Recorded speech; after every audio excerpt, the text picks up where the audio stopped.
दोस्तों, स्वागत है आपका आपके अपने YouTube channel career commercial mathematics के प्रॉफिट एंड लॉस सीरीज में। पिछले भाग में हमने बात की थी बेसिक की, जहां पर विक्रय मूल्य देके क्रय मूल्य पूछ रहा है, क्रय मूल्य देकर के विक्रय मूल्य पूछ रहा है। आज हम बात करेंगे इससे थोड़ा सा आगे बढ़ के कुछ स्टैंडर्ड सवालों की जो एसएससी, बैंक और व्यापम के प्रीवियस ईयर्स में पूछे गए। आइए बात करते हैं सवालों की। सवाल आपको कह रहा है 25 वस्तुओं का क्रय मूल्य 15 वस्तुओं के विक्रय मूल्य के बराबर हो तो लाभ या हानि प्रतिशत ज्ञात करें। यहां ध्यान दीजिएगा, सवाल में जो लिखा हुआ है एग्जैक्ट आप वैसा ही कर दीजिए। 25 वस्तुओं का क्रय मूल्य, मैंने आपको बताया था कि क्रय मूल्य को हम कैसा लिखते हैं, सीपी से दिखाते हैं, और विक्रय मूल्य को हम काहे से दिखाते हैं, तो विक्रय मूल्य को हम एसपी से दिखाते हैं। सवाल में आपको बोल रहा है 25 वस्तुओं का क्रय मूल्य 15 वस्तुओं के विक्रय मूल्य के बराबर है। तो यहां अगर मैं सीपी और एसपी का रेशियो निकालूंगा तो 15:12 मतलब 5:4। मतलब किसी वस्तु का क्रय मूल्य कितना है 5 रुपए और विक्रय मूल्य कितना है, तो विक्रय मूल्य कितना है 4 रुपए। मतलब सामान खरीदा गया है 5 में, बेचा गया है 4 में। अब अगर विक्रय मूल्य ज्यादा होता है, क्रय मूल्य कम होता है, तो वहां पे क्या होता है, लाभ। क्रय सामान ज्यादा में खरीद के कम में बेच दिया गया तो वहां पे हमेशा क्या होती है, हानि। यहां देखिए क्रय मूल्य कितना है 5 है, विक्रय मूल्य कितना है 4 है, मतलब यहां पर उसको हानि हो रही है। और हानि कितने की हो रही है, 5 - 4 = 1 की। तो हानि प्रतिशत हमेशा क्रय मूल्य पर निकलता है। तो ये हानि बटे क्रय मूल्य गुणे 100, मतलब हानि कितनी है 1 की, क्रय मूल्य कितना है 5 गुणे 100, तो ये कितना हो जाएगा, आपका उत्तर हो जाएगा 20%। यहाँ ध्यान दीजिएगा, जब कभी भी इस तरह का कोई सवाल आए, इतनी वस्तुओं का क्रय मूल्य इतनी वस्तुओं के विक्रय मूल्य के बराबर है, सवाल को आप एज इट इज लिख लीजिए, क्रय मूल्य और विक्रय मूल्य का रेशियो निकाल लीजिए, आपको प्रॉफिट और लॉस निकल जाएगा। और प्रॉफिट और लॉस जैसे निकल गया तो आप उसका परसेंटेज क्रय मूल्य को नीचे करके आप निकाल सकते हो।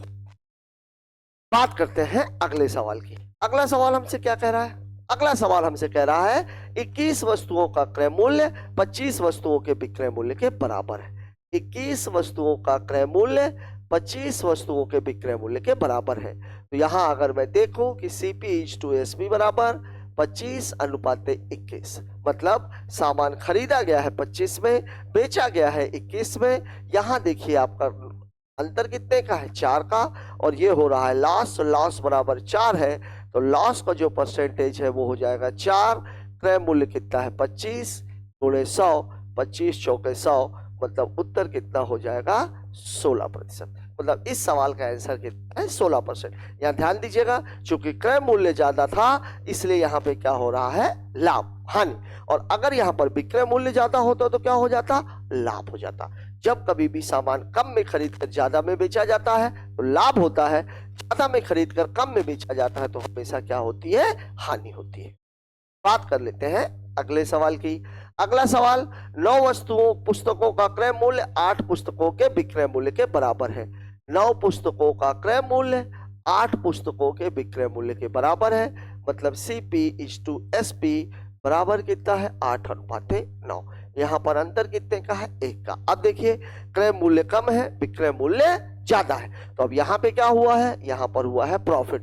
तो प्रॉफिट का जो परसेंटेज है वो कितना हो जाएगा, प्रॉफिट अपॉन CP/100। तो प्रॉफिट कितना है 1 का, क्रय मूल्य कितना है 8 और गुणे कितना 100, 4 दूनी 8, 25 चौके 100, 25 में 2 का भाग दोगे, उत्तर कितना आ जाएगा 12.5%। और वैसे भी मैं आपको बता दूं 1/8 की वैल्यू परसेंटेज में हमने आपको ये बात बताई थी कि 1/8 की वैल्यू हमेशा कितनी होती है, 12.5% के इक्वल।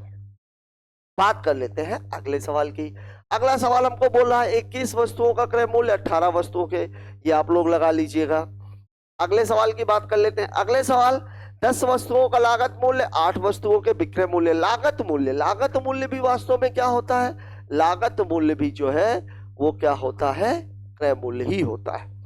बात कर लेते हैं अगले सवाल की। ये देखिए सवाल आपको बोल रहा है 4 N मदों का क्रय मूल्य 5 N मदों के विक्रय मूल्य के बराबर है। 4 N मदों का क्रय मूल्य, इसमें पगलाने की आवश्यकता नहीं है। अब देखिए, अगर आप CP/SP निकालेंगे तो क्या हो जाएगा, 5n/4n, n से n क्या हो जाएगा, कैंसिल। अब देखिए, अब आपका क्या बचा, क्रय मूल्य ज्यादा है, विक्रय मूल्य कम है, यहां पर क्या हो रही है, लॉस, मतलब लॉस बराबर 1 है, तो लॉस परसेंटेज बराबर हो जाएगा लॉस अपॉन CP इंटू 100। तो लॉस कितना है 1 का, CP कितना है 5 गुणे 100। अगर हम इसको कट करेंगे तो उत्तर कितना आ जाएगा, तो उत्तर आ जाएगा 20%।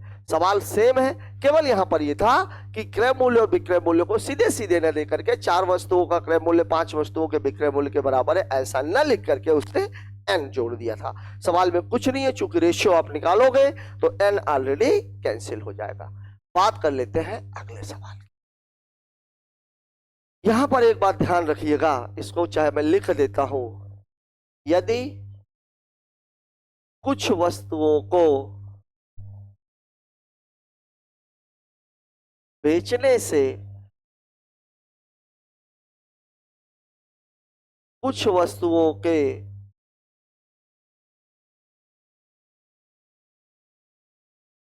क्रय मूल्य या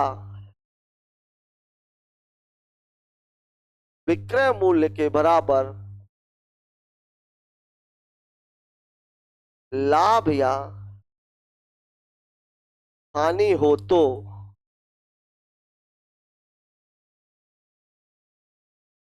लाभ हानि वाले मूल्य को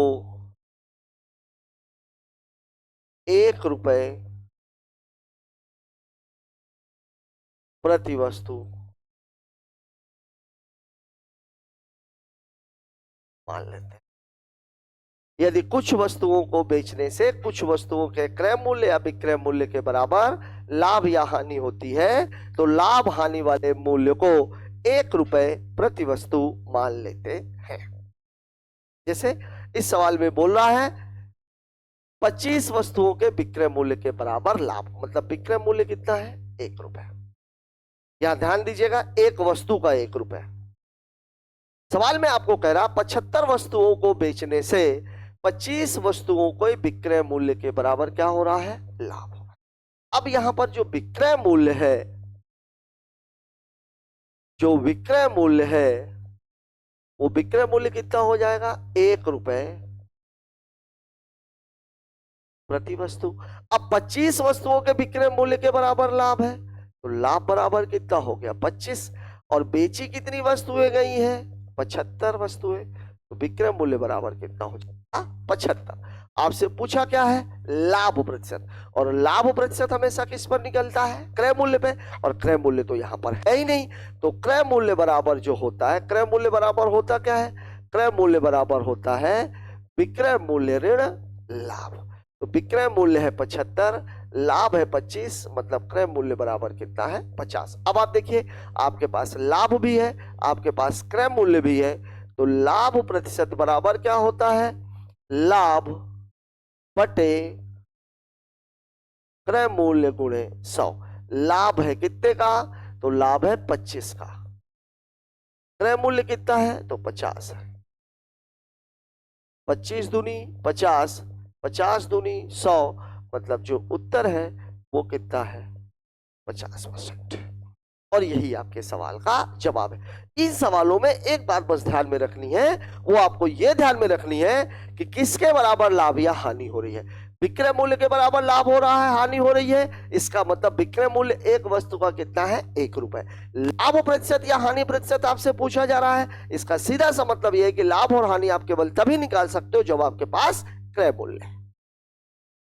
बात कर लेते हैं अगले सवाल की। अगला सवाल हमसे क्या कह रहा है, 46 वस्तुओं को बेचने पर 4 वस्तुओं के विक्रय मूल्य के बराबर हानि होती है, मतलब जो विक्रय मूल्य है विक्रय मूल्य के बराबर हो रही है, मतलब 1 रुपए प्रति वस्तु है। अब आपको क्या बोला, विक्रय मूल्य के बराबर हानि होती है, तो हानि बराबर कितना हो जाएगा, हानि बराबर हो जाएगा 4 रुपए। विक्रय मूल्य कितना है, कितनी वस्तुएं बेची जा रही हैं, तो 46 रुपए। तो क्रय मूल्य बराबर क्या होता है, अगर हानि हो रही है तो क्रय मूल्य बराबर होता है विक्रय मूल्य धन हानि, मतलब कितना हो जाएगा 46 धन 4 बराबर कितना हो जाएगा 50 रुपए। तो अब आपसे हानि प्रतिशत पूछी जा रही है, तो हानि प्रतिशत मतलब लॉस परसेंट की बात हो रही है। तो लॉस परसेंट बराबर होता कितना है, लॉस बटे कॉस्ट प्राइस इंटू 100। लॉस है आपका 4, कास्ट प्राइस है आपकी 50 गुणे 100, 50 दूनी 100, 4 दूनी 8%। यही आपके सवाल का जवाब है। अब इसमें आप देखिए, इसमें क्या बोल रहा था सवाल में आपको बोल रहा था 4 वस्तुओं के विक्रय मूल्य के बराबर क्या हो रही है, हानि हो रही है। विक्रय मूल्य के बराबर हानि हो रही है मतलब विक्रय मूल्य हमेशा कितना हो जाएगा 1 रुपए प्रति वस्तु। अब 4 वस्तुओं के बराबर हो रही है मतलब हानि कितनी हो गई 4। कितनी वस्तुएं बेची गई थी 46, मतलब 46 वस्तुएं कितने में बेची गई थी 46 रुपए में। 46 वस्तुएं 46 रुपए में बेची गई, जिसमें 4 रुपए की हानि हो गई, मतलब खरीदी कितनी गई थी 50 में। तो हानि प्रतिशत बराबर कितना हो जाएगा 4 बटे 50 गुणे 100, 50 दूनी 100, 4 दूनी 8, मतलब आपका जो उत्तर है वो कितना हो जाएगा, तो वो हो जाएगा 8%। बात करते हैं अगले सवाल की। अगला सवाल हमसे क्या कह रहा है, 33 मीटर कपड़ा बेचने पर किसी व्यक्ति को 11 मीटर कपड़े के विक्रय मूल्य के बराबर लाभ होता है। अब यहां देखिए 11 मीटर कपड़े के विक्रय मूल्य के बराबर लाभ कितना है 11 रुपए, विक्रय मूल्य बराबर कितना है 33 रुपए, तो क्रय मूल्य बराबर कितना, मतलब 22 रुपए। प्रतिशत बराबर कितना हो जाएगा 11 बटे 22 गुणे 100, 11 दूनी 22, 50 दूनी 100, मतलब लाभ का परसेंटेज कितना है, तो लाभ का परसेंटेज है 50%। ये सवाल आप लोगों के लिए। बात करते हैं अगले सवाल की। ये बहुत ही खूबसूरत सा सवाल है। वास्तव में सवाल आपको बोल रहा है 27 टेबल 5,940 रुपए में खरीदी गई तथा उन्हें ऐसे भाव पर बेचा गया कि 5 टेबलों के विक्रय मूल्य के बराबर लाभ हो रहा है। अब हमारे बच्चे इसमें सामान्य तौर पर क्या करते हैं, हमारे बच्चे इसमें सामान्य तौर पर करते ये हैं कि 27 टेबलें 5,940 रुपए में अगर बेची गई है तो वो क्या करते हैं, एक टेबल के विक्रय मूल्य को निकालने की कोशिश करते हैं। जबकि वास्तव में सवाल है क्या, अगर मैं ऐसा बोलूं एक व्यक्ति 27 टेबल, यहां तक आप भूल जाइए, 27 टेबल ऐसे भाव पर बेचा कि उसे 5 टेबल के विक्रय मूल्य के बराबर लाभ हो गया, मतलब 5,940 रुपए का सवाल में कोई लेना देना नहीं है। और मैं बार आपको ये बात बोल रहा हूं, कभी भी अगर प्रतिशत देकर के प्रतिशत पूछे, अनुपात देकर के अनुपात पूछे, अनुपात देकर प्रतिशत पूछे या प्रतिशत देकर के अनुपात पूछे, आंकड़े का इस्तेमाल नहीं करना है। यहां सवाल में क्या है, 27 टेबलों को बेचने पर 5 टेबलों के विक्रय मूल्य के 5 टेबलों के विक्रय मूल्य के बराबर लाभ हो रहा है, तो विक्रय मूल्य बराबर कितना हो जाएगा 1 रुपया।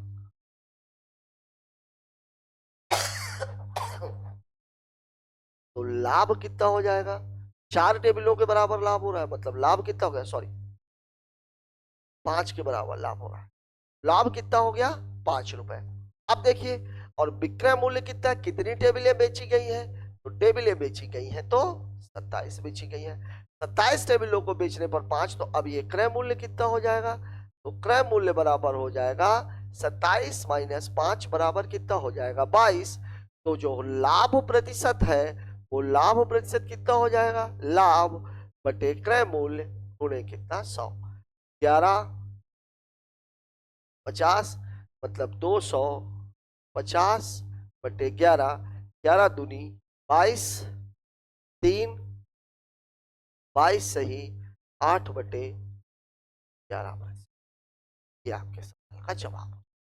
देखिए कितना बढ़िया सवाल था कि इस पूरे सवाल में ये 5,940 रुपया उसने ऐसा डाल दिया था कि हमारे बच्चे इस 5,940 के रूप में चक्रघिन्नी बन करके इस पूरे सवाल में टाइम ज्यादा कंज्यूम कर जाए, जबकि सवाल में कुछ था नहीं। बात कर लेते हैं अगले सवाल की। एक थोक विक्रेता ने 27 कलमों के मूल्य पर 30 कलमें दे देता है। यदि खुदरा विक्रेता उसे क्रय मूल्य पर ही बेचे तो उसे कितने प्रतिशत का लाभ होगा। मूल्य उसने कितना दिया 27 का, सामान उसको कितना मिल गया। अब आप खुद सोचिए 27 कलमों के मूल्य पर उसे कितने कलम मिल गए 30, तो अब तो वो 30 कलमें बेचेगा, मतलब 27 कलमों का क्रय मूल्य 30 कलमों के, सॉरी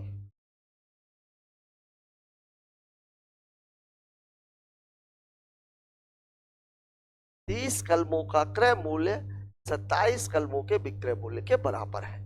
तो CP/SP बराबर कितना हो जाएगा? 27:30। मतलब इनका रेशियो कितना है? इनका रेशियो है 9:10 का। यहां पर आप देखिए क्या हो रहा है, 1 का लाभ हो रहा है। मतलब प्रॉफिट बराबर कितना है? 1। तो प्रॉफिट परसेंट बराबर हो जाएगा प्रॉफिट अपॉन CP।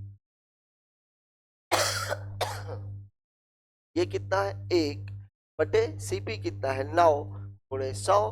और 1/9 की वैल्यू कितनी होती है? 11 सही 1/9%। और यही आपके सवाल का जवाब है। सवाल में क्या है? 27 कलमों के पर 30 कलमें दे देता है। मतलब उसने कीमत तो 27 की चुकाई है, अब वो क्रय मूल्य पर ही बेच रहा है। मतलब आप खुद इमेजिन करो, अगर उसने 1 रुपए में 1 कलम ली तो उसने दिए 27 रुपए, लेकिन उसको कलम कितनी मिल गई? 30 मिल गई। और जब उसने बेचा तो उसने कितनी कलमें बेची? 30 कलमें बेची। मतलब 30 कलमों का जो क्रय मूल्य है वो 27 कलमों के विक्रय मूल्य के बराबर है। यही आपका सवाल था। बात कर लेते हैं अगले सवाल की। अगला सवाल हमसे क्या कह रहा है? 400 कलमों में से 320 को बेचने पर उसने पाया कि 400 कलमों की लागत मूल्य प्राप्त हो गई है। मतलब यहां पर भी वही चीज है, 400 कलमों का जो क्रय मूल्य है वो 320 कलमों के विक्रय मूल्य के बराबर है। तो CP/SP बराबर कितना हो जाएगा? 320:400। कटकुट करेंगे तो कितना हो जाएगा? 8 चौके 32, 8 पंचे 40। खरीदा 4 में, बेचा 5 में। मतलब प्रॉफिट कितना हो जाएगा? 5 - 4 बराबर 1। तो प्रॉफिट परसेंट बराबर क्या होता है? Profit upon CP into 100। Profit 1 का है, CP 4 है, इंटू 100 है। काट दीजिए, उत्तर कितना आ जाएगा? तो 25। 320, 400 में से 320 को बेचने पर उसने पाया कि 400 कलमों का लागत मूल्य, मतलब 400 कलमों का जो क्रय मूल्य था वो 320 कलमों के विक्रय मूल्य के बराबर है। तो कुल मिलाकर के सवाल में आप रेशियो निकाल देंगे। रेशियो 4:5 का है, मतलब 4 पर 1 रुपए का लाभ है। 40 केले को 50 केले के लागत मूल्य पर बेचता है। देखिए 50 का विक्रय मूल्य जो है 40 के विक्रय मूल्य के बराबर है। अगला देख लीजिए, 100 केले को बेचने पर 20 केले के विक्रय मूल्य के बराबर लाभ हो जाता है। ये सारे सवाल जो है वो आप लोगों के लिए है। 100 केलों को बेचने पर विक्रेता को 20 केले के विक्रय मूल्य के बराबर लाभ हो जाता है। ये सवाल भी आपके लिए है। अगला सवाल, एक व्यक्ति कुछ वस्तुएं 10 रुपए में 11 की दर खरीद। यहां पर एक बात आपको ध्यान में रखना, जैसे मान लीजिए मैं अगर आपको बोलूं कि मैंने 4 रुपए में 5 केले और मैंने 3 रुपए में 2 केले बेच दिए, तो लाभ या हानि कितनी होगी आपको कैलकुलेट करना। अगर मैं आपको सवाल में बोलूं कि मैंने 4 रुपए में 5 केले खरीद कर 5 रुपए में 5 केले बेच दिए, यहाँ सवाल में बिल्कुल क्लियर है क्योंकि इस वस्तुओं की संख्या समान है। पहले 5 केले मैंने खरीदे और 5 ही केले मैंने बेचे। खरीदा मैंने 4 में है, बेचा मैंने 5 में, मतलब मुझे 1 का प्रॉफिट हो। मतलब अगर अलग अलग दर दी गई है, क्रय मूल्य और विक्रय मूल्य की दर अलग अलग है, तो हमेशा वस्तुओं की संख्या को समान कर लेते हैं। चाहे इसको आप एक नोट बना लीजिएगा। नोट है, यदि क्रय मूल्य व विक्रय मूल्य की दरें अलग है तो वस्तुओं की संख्या को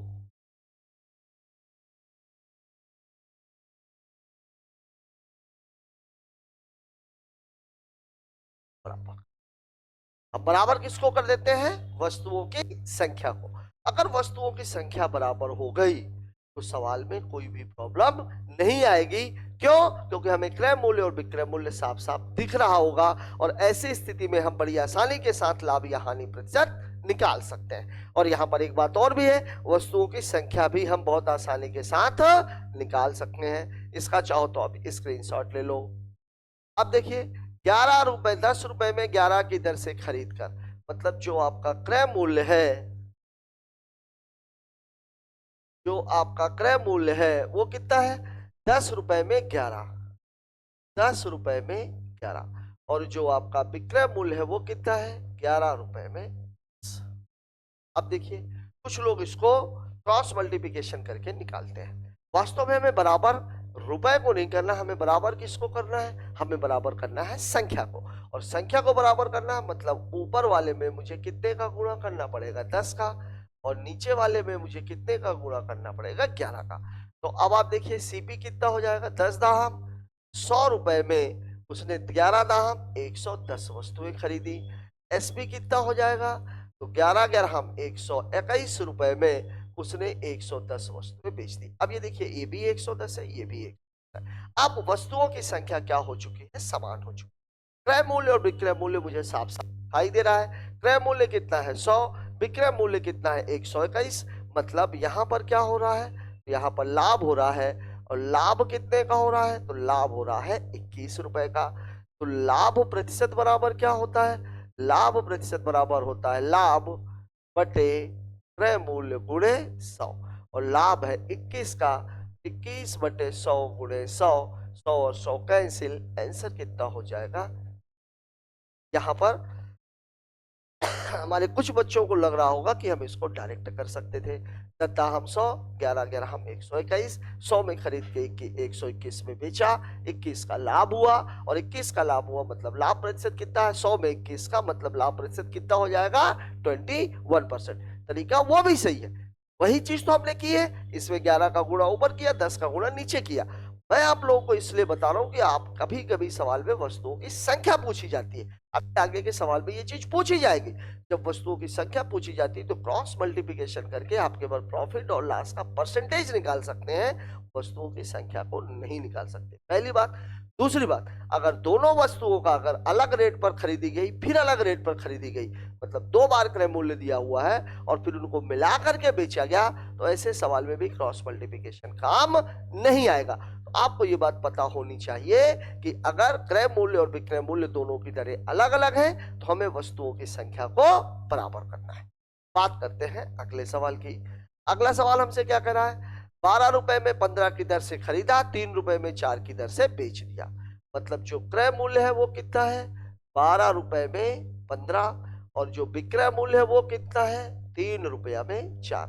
हमें इसको बराबर करना है, मतलब यहाँ 4 का गुणा, यहाँ 15 का गुणा, तो 12 चौके 48 रुपए में 60 वस्तुएं खरीदी गई हैं और 45 रुपए में 60 वस्तुएं बेची गई हैं। ये क्रय मूल्य है, ये विक्रय मूल्य है। अब देखिए विक्रय मूल्य जो है वो क्रय मूल्य से कम है, मतलब यहाँ पर क्या हो रही है हानि, और हानि कितने की हो रही है 48 माइनस 45 बराबर 3 की।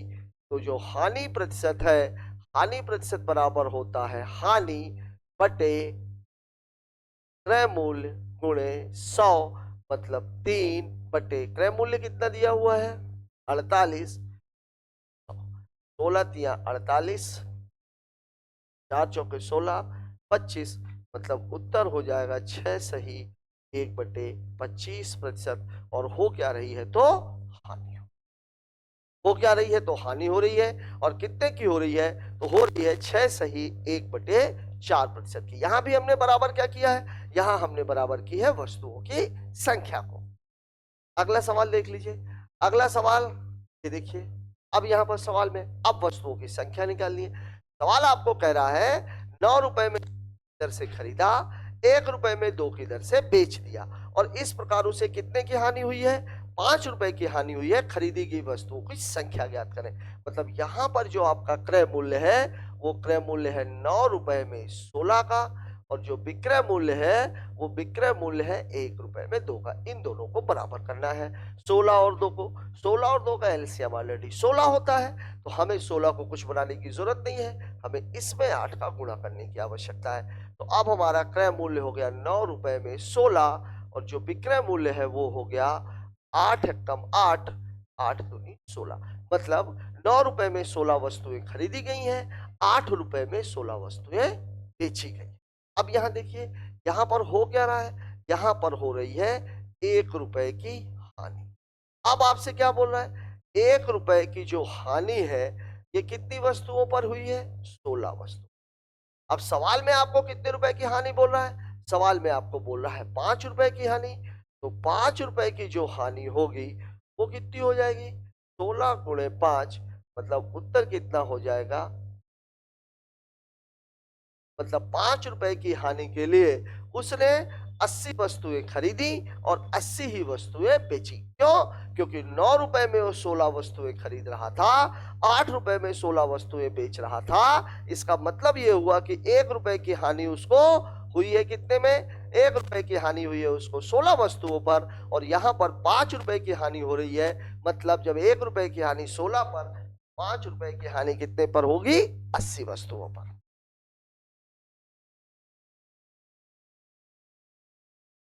बात करते हैं अगले सवाल की। अगला सवाल हमसे क्या कह रहा है, 3 रुपए में 4 की दर से खरीदा, 4 रुपए में 5 की दर से बेच दिया। मतलब सीपी कितना है, 3 रुपए में 4, और एसपी कितना है, एसपी है 4 रुपए में 5। अब यहाँ देखिए फिर वही बात, दोनों को बराबर करना है, तो यहाँ 5 का गुणा, यहाँ 4 का गुणा, मतलब सीपी हो जाएगा 5×3 15 रुपया, 5×4 20। एसपी कितना हो जाएगा, 4×4 16 रुपया, 4×5 20। अब यहाँ देखिए सामान खरीदा गया है 15 में, बेचा गया है 16 में, मतलब यहाँ पे क्या हो रहा है, लाभ हो रहा है। और लाभ कितने का हो रहा है, 1 रुपए पर। लेकिन यहाँ वस्तुओं की संख्या पूछी जा रही है, तो 1 रुपए बराबर कितने का लाभ, कितनी वस्तुओं का पर हुआ है, 20 पर। चाहिए कितना हमें, 16 रुपए का लाभ। तो 16 रुपए बराबर हो जाएगा 20×16, मतलब उसने कुल मिला करके 320 वस्तुएं खरीदी और 320 वस्तुएं बेच दी। मतलब इस सवाल का जवाब हो जाएगा कुल मिलाकर के 320 वस्तु। बात कर लेते हैं अगले सवाल की।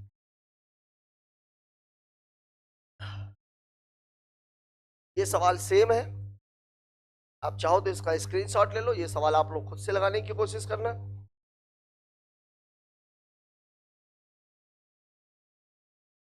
लाभ पूछ रहा है, प्रतिशत भी नहीं पूछा, सिंपल सिंपल लाभ पूछा हुआ है, ये भी आपको लगाना है।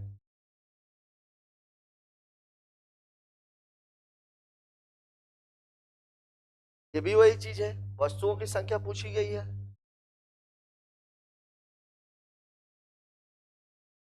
ये सवाल अलग है। यहाँ पर कितने क्रय मूल्य है, 2 क्रय मूल्य। पहला बोल रहा है एक व्यक्ति ने 10 रुपए में 11 की दर से कुछ संतरे खरीदे, उतने ही संतरे उसने 10 रुपए में 9 की दर से खरीदे। यहाँ ध्यान दीजिएगा सवाल में शब्द कौन सा इस्तेमाल किया गया, उतने ही संतरे, मतलब वस्तुओं की संख्या दोनों ही में बराबर है, पहले वाले क्रय मूल्य में और दूसरे वाले क्रय।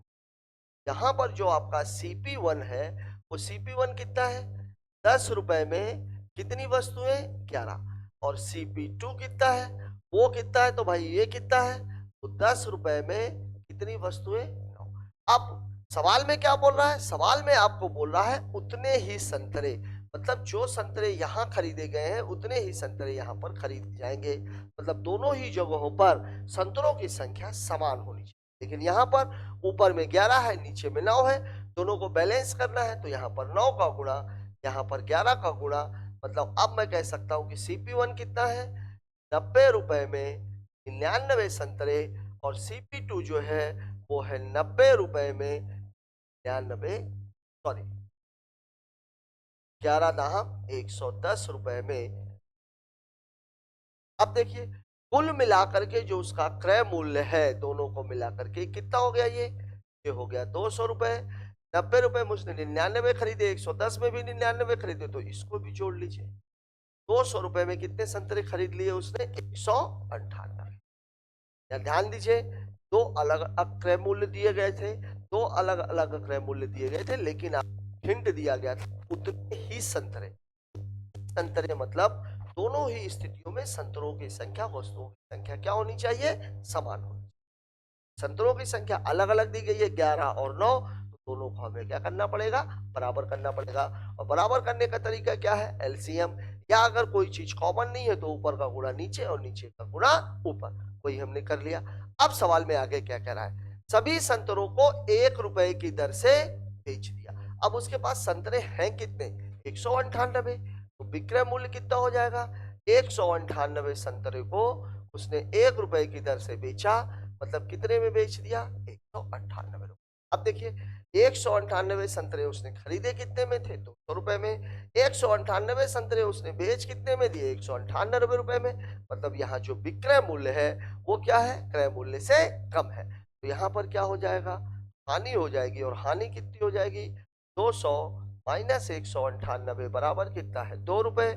तो हानि प्रतिशत बराबर कितना हो जाएगा, हानि प्रतिशत बराबर होता है हानि बटे क्रय मूल्य गुणे 100। हानि है 2 की, क्रय मूल्य कितना है 200, 100, 1 2 1 2, 2 एकम 2, मतलब उत्तर कितना आ जाएगा, 1% की। और 1% की उसको हो क्या रही है, तो 1% की उसकी है हानि। बात कर लेते हैं अगले सवाल की। अगला सवाल हमसे क्या कह रहा है, 1 रुपए में 9 की दर से खरीदा, 1 रुपए में 7 के भाव से खरीदा। उतने ही, ध्यान दीजिएगा वर्ड कौन सा इस्तेमाल किया गया है, उतनी ही लीजिए। अब देखिए यहाँ पर CP1 कितना है, CP1 है 1 रुपए में 9, CP2 कितना है, तो CP2 है 1 रुपए में 7। वस्तुओं की संख्या बराबर है, ऊपर 9 का गुणा, नीचे 7, ऊपर 7 का गुणा, नीचे 9 का गुणा, 7 रुपए में 63। और CP2 कितना हो जाएगा, 9 रुपए में 63। तो मतलब CP कितना हो जाएगा, 9 और 7, 16 रुपए में 3 दूनी 6, 16 रुपए में 126। अब बेचा कितने में है उसने, उसने बेचा है 2 रुपए में 16 के बाद। अब देखिए अगर यहां कभी इस तरह का मामला आ जाए तो इसको आप काट भी सकते, 2 अट्ठे 16, 2 छक्के 12, तो 8 रुपए में 63। और विक्रय मूल्य कितना है, विक्रय मूल्य है 2 रुपए में। अब जब कभी भी ऐसी स्थिति आती तो मैंने आपको क्या बताया था, क्रय मूल्य और विक्रय मूल्य दिया गया हो, हमें लाभ या हानि प्रतिशत निकालना हो, तो हमारा तरीका क्या रहेगा, वस्तुओं की संख्या को बराबर करना।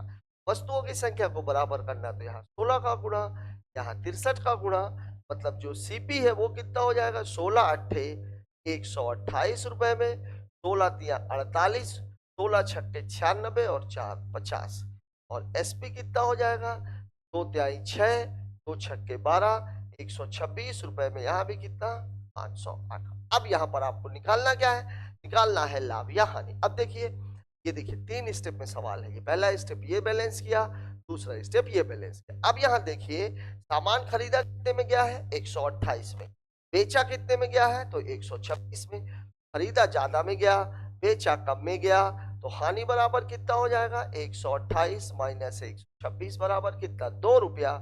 तो हानि प्रतिशत बराबर कितना हो जाएगा, हानि बटे क्रय मूल्य गुणे 100। 2 छक्के 12, 2 चौके 8,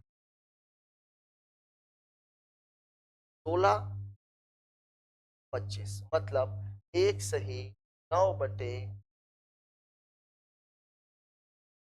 25 बटे 16 का मतलब कितना होगा, एक सही 9 बटे 16%। यहाँ ध्यान दीजिएगा उतनी ही वस्तुओं की बात हो रही है, मतलब दोनों क्रय मूल्य में आपको वस्तुओं की संख्या को बराबर करना है। फिर विक्रय मूल्य उसने अलग दे रखा है, जो आपका फाइनली क्रय मूल्य निकला उस क्रय मूल्य को विक्रय मूल्य के साथ बैलेंस कर देना है। और जब आपको ये चीजें निकल गई तब आपको सीधे सीधे हानि या लाभ निकाल लेना है, और प्रतिशत निकालने के लिए गुणे 100 कर देना। बात कर लेते हैं अगले सवाल की। अगला सवाल हमसे कह रहा है 1 रुपए में 20, 1 रुपए में 25, 2 रुपए में 45। CP1 है वो कितना है, 1 रुपए में, तो CP2 है वो कितना है, 1 रुपया में 25। अब देखिए 25 और 20 का LCM कितना होगा, 25 और 20 का LCM होगा 100।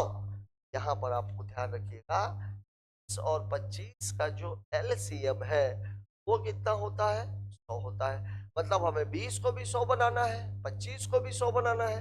यहाँ कितने का, गुणा 5 का, यहाँ कितने का, 4 का, मतलब जो CP1 है वो हो जाएगा 5 कम 5 रुपया में 100 लीचियां। और जो CP2 है वो कितना हो जाएगा, 4 एक कम 4, 4 रुपए में भी 100 लीचियां। मतलब जो क्रय मूल्य है फाइनली वो हो जाएगा 9 रुपए में 200। इन दोनों को जोड़ दिया। ये क्या था आपका क्रय मूल्य था।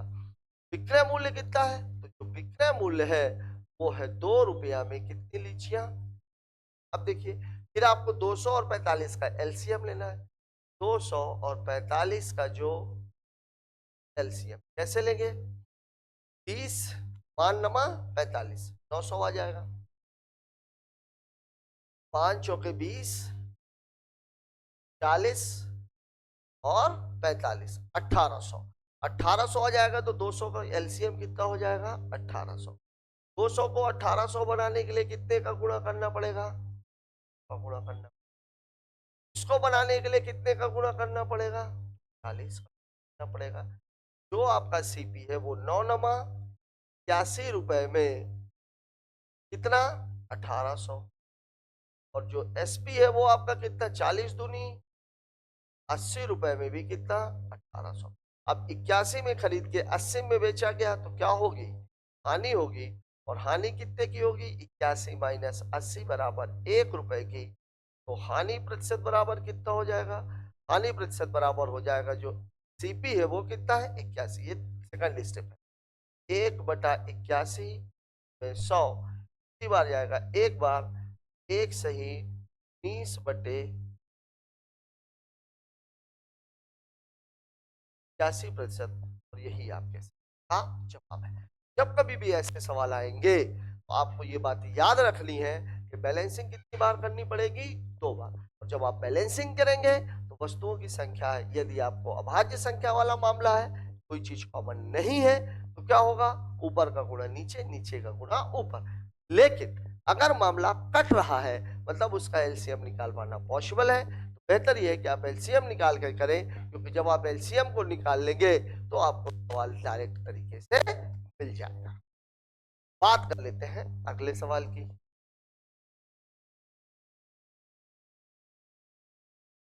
वैसा ही सवाल है, 1 रुपए में 10, 1 रुपए में 20, 2 रुपए में 20, 1 रुपए में 20, मतलब 3 रुपया में 40। तत्पश्चात 3 रुपए में 40, 2 रुपए में 30, कितने प्रतिशत का लाभ या हानि हुई। बिल्कुल सेम सवाल है जो भी आपने दोनों सवाल किए। अगला सवाल, 10 रुपए में दूनी संख्या में, यहां जरा ध्यान देना है। 1 है वो कितना है 10 रुपया में, और जो C2 है दूसरे प्रकार की वस्तु है, इसकी दोगुनी, दोगुनी मतलब कितनी यहाँ खरीदी जाएंगी। ध्यान दीजिएगा, अभी तक आपको समान संख्या दी जाती है, इतनी ही वस्तुएं, तो आप क्या करते थे, वस्तु समान कर लेते। यहाँ सवाल में क्या फर्क है, दूनी संख्या में, मतलब यहाँ अगर 5 खरीदी गई होती तो यहाँ कितनी खरीदी जाती 10, यहाँ 10 खरीदी गई होती तो यहाँ कितनी खरीदी जाती 20, यहाँ खरीदी गई है 15 तो यहाँ कितनी खरीदी जाएंगी 30। लेकिन यहाँ पर आपको क्या है, 15 रुपए में कितनी खरीदनी है 10, फिर वास्तव में आप खरीद कितने की रहे हो 3 की, मतलब कितने का गुणा 3 का, यहाँ भी आपको 3 का गुणा तो 15 तिया 40। मतलब अब ये जो 30 वस्तुएं आपको मिलेंगी ये किस रेट पे मिलेंगी, तो 45 रुपए में मिलेंगी। अब यहां पर आपको क्या निकल गया, सी निकल गया। 45 और 10 55, और 15 और 30 45। आप इसको ऐसे भी कह सकते हैं 11 रुपए में कितनी वस्तुएं। ध्यान रखिएगा, पिछले सवाल तक मैं आपको देता था सवाल उतनी ही वस्तुएं, लेकिन यहां पर आपको सवाल क्या दे रहा है, यहां पर जो आपको सवाल दिया जा रहा है वो दिया जा रहा है दूनी संख्या में वस्तुएं।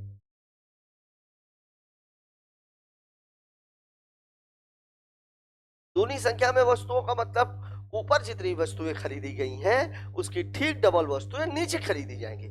रेट भी अलग है, 15 रुपए में 10 है, ऊपर वस्तुएं 15 खरीदी गई हैं, मतलब नीचे वस्तुएं 30 खरीदी जाएंगी। क्योंकि 10 वस्तुएं 15 रुपए में खरीदी जा रही हैं तो 30 वस्तुएं आपको 45 रुपए। यहां से आपका क्रय मूल्य निकल गया। अब आप देखिए सवाल में क्या क्या रहा है, 20 रुपए में 18 की दर से बेचने पर, बेचा कितने में भाई, बेचा है उसने 20 रुपए में कितना 18। अब देखिए इन दोनों को बैलेंस करना है तो यहाँ आप 2 का गुणा कर दीजिए, मतलब अब आपका जो सीपी है वो कितना है 11 दूनी 22 रुपए में 18, और जो एसपी है वो कितना है 20 रुपए में 18। अब देखिए यहाँ पर क्या हो रहा है, उसको ₹2 की हानि हो रही है। सवाल में आपको बोल रहा है कि सवाल में उसकी टोटल हानि कितने की है? ₹60 की। मतलब ₹2 की जो हानि है वो कितनी वस्तुओं पर है? 18 वस्तुओं पर। यहाँ कितने की हानि वो करा रहा है? ₹60 की हानि। मतलब यहाँ कितने का गुणा है? 30 का। तो यहाँ भी कितने का गुणा हो जाएगा? 30 का। तो 18 त्याई 54। मतलब टोटल जो उसने वस्तुएं खरीदी वो कितनी खरीदी गई है? 540। अब देखिए सवाल में आपको बोल क्या रहा है, दूसरे प्रकार के कुल कितने फल खरीदे। ध्यान रखिए यहां पर क्या था, पहले प्रकार का अगर एक फल खरीदा गया है तो दूसरे प्रकार का कितने फल खरीदे गए हैं, और दोनों को मिलाकर के टोटल कितने फल खरीदे गए हैं? 540। अभी अभी आपने निकाल लिए हैं। मतलब ये है सवाल का जो कहने का है, ये है फर्स्ट टाइप, ये है सेकंड टाइप। अगर ये एक खरीदे गए हैं तो ये दो खरीदे गए हैं, और मिलाकर के कितने खरीदे गए हैं? 540। मतलब 3 बराबर अगर 540 है तो एक बराबर कितना हो जाएगा? 180। अब आपसे पूछा किसका गया है? दूसरे प्रकार के। मतलब बात हो रही है दो की, तो 2 गुणे 180 मतलब उत्तर कितना हो जाएगा? 360। बहुत ही शानदार सवाल। इस पूरे टाइप में अभी जो अलग अलग दर का क्रय मूल्य और विक्रय मूल्य दिया गया है, संभवतः ये सबसे टफ सवाल है। आप इसका स्क्रीनशॉट ले लीजिए। यहां पर केवल लास्ट में आपको इतना ध्यान रखना, वस्तु तक तो सवाल आप ऑलरेडी कर चुके हो, लेकिन यहां पर यह ध्यान रखना कि पहले प्रकार की अगर एक वस्तु खरीदी गई है तो दूसरे प्रकार की दो वस्तुएं खरीदी जा रही हैं, और जब 3 वस्तुएं खरीदी जा रही हैं तो कुल वस्तुओं की संख्या 540 हो रही है। मतलब एक की बस कीमत कितनी है? 180। और चूंकि आपसे दूसरे प्रकार की पूछा गया तो दूसरे प्रकार की कितनी हो जाएगी? 360। बात कर लेते हैं अगले सवाल की। जब कभी भी इस तरीके का सवाल आता है, एक बात हमेशा ध्यान रखिए, जो दिया गया है वो हमेशा कहां रहता है?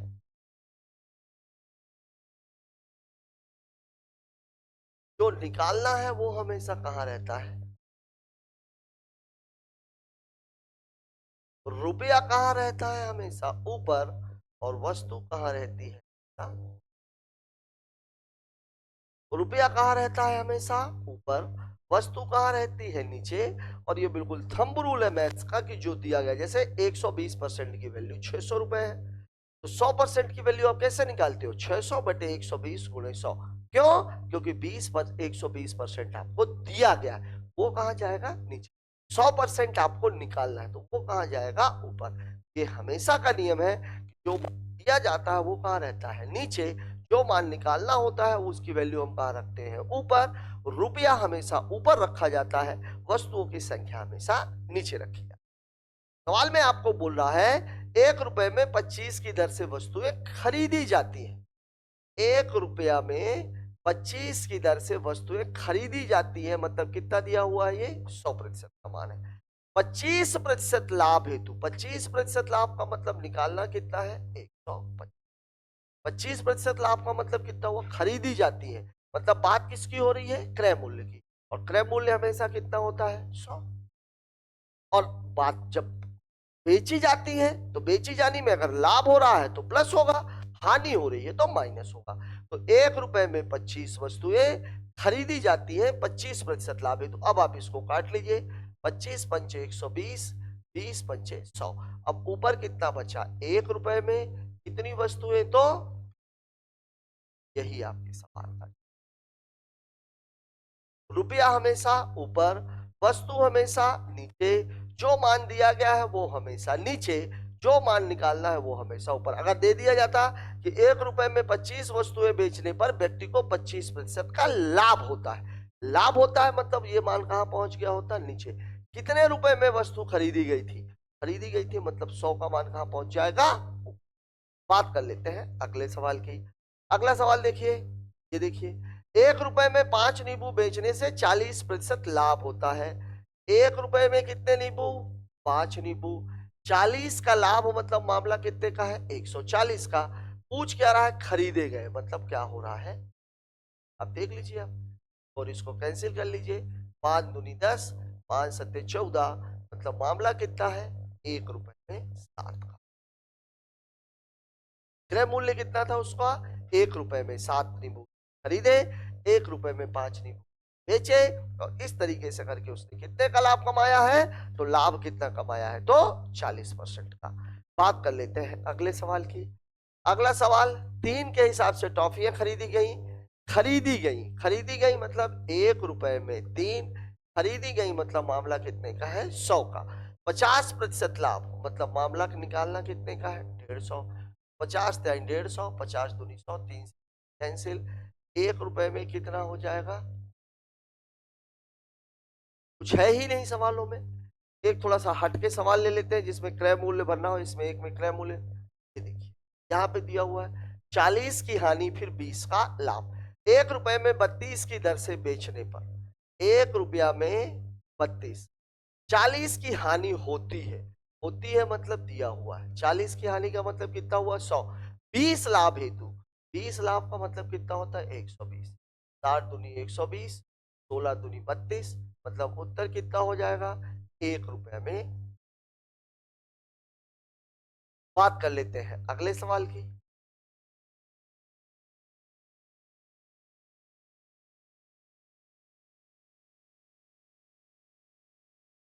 ₹1 में 20 की दर से बेचने पर, थोड़ा अलग सा सवाल है, अलग सा है मतलब 4% है। 4% की हानि होती है मतलब कितना हो गया, 96। 20 का लाभ कमाना है मतलब कितना है, 100। 20 छक्का 120, 16 छक्के 96, मतलब ₹1 में कितनी वस्तुएं हैं।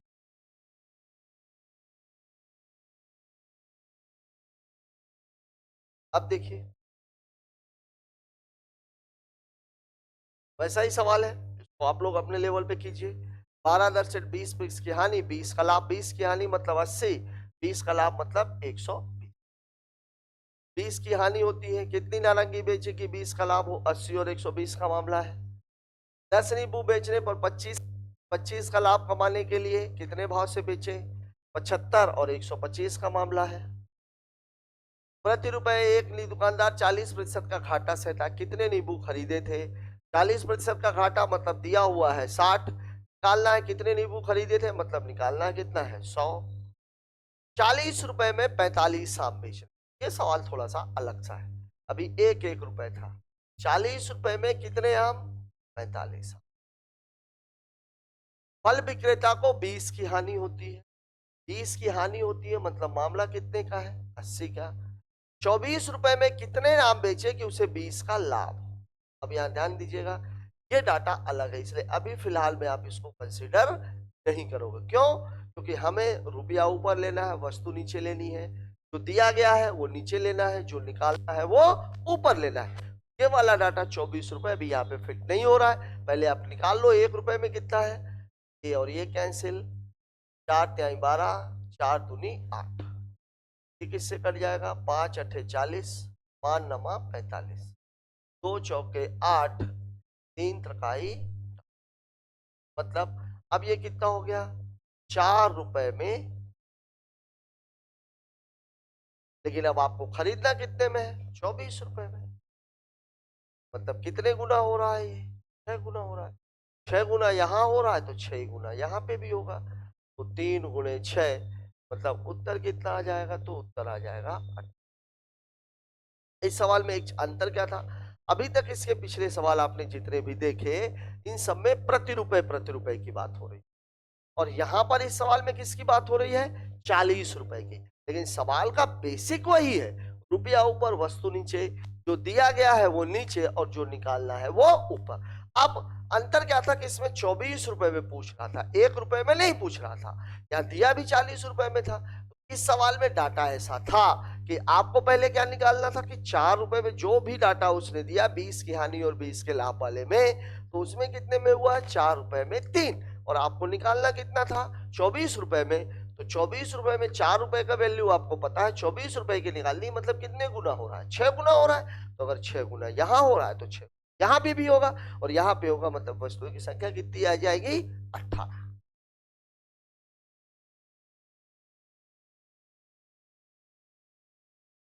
दोस्तों, प्रॉफिट एंड लॉस का आज ये टाइप 2 बहुत ही बेसिक सवाल थे। बेसिक के बाद आज हमने पहला टाइप का,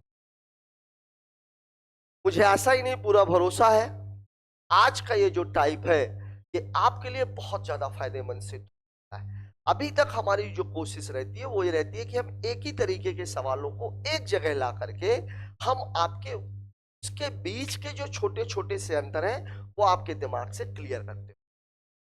ज्यादातर ये देखा गया है कि सवाल जो भी बुक्स है उन बुक्स में सवाल रैंडमली दिए हुए हैं। एक सवाल यहाँ पर है तो फिर उसी टाइप का एक सवाल उसके 20 सवालों के बाद है। तो मेरी हमारी जो कोशिश है वो ये है कि एक ही टाइप के सवाल हम एक ही जगह पर रखें ताकि उनमें जो थोड़े थोड़े से फर्क है उसकी वजह से सवालों का जो मूवमेंट है वो कैसा होता है वो आपके दिमाग में क्लियर होता है। मुझे आशा ही नहीं पूरा भरोसा है कि आज का ये वीडियो आपको बहुत पसंद आएगा। अगर इसका कोई सवाल आपके दिमाग में क्लियर नहीं हुआ है तो उसे कमेंट बॉक्स में जाकर के जरूर बताएं। और अगर आपको ये वीडियो सच में पसंद आया है तो चैनल को लाइक शेयर एंड सब्सक्राइब करें। Thanks for watching.